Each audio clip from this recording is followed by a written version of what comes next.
Di mana foto? Keberhasilan Gojek juga didukung oleh kampanye media sosial yang cepat dan cerdas yang secara konsisten menonjolkan nilai-nilai lokal dan berfokus pada inovasi teknologi.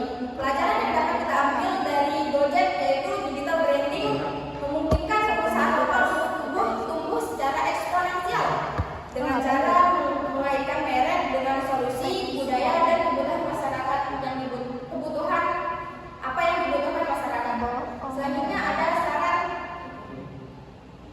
untuk memaksimalkan digital branding. Di sini yang pertama ada integrasi teknologi, di mana kita menggunakan AI dan big data dalam kampanye untuk hasil yang lebih optimal. Yang kedua itu ada konsistensi konten, di mana kita memprioritaskan konten yang konsisten dari interaksi aktif dengan para konsumen.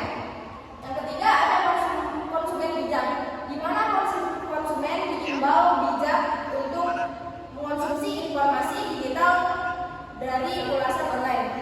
Terus yang terakhir ada penelitian lanjutan. Perlu studi dari dampak digital branding pada UMKM di Indonesia.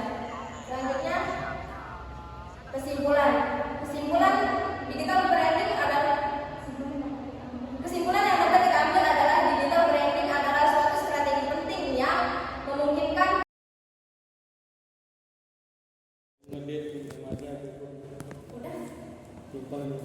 yang terakhir itu kesimpulan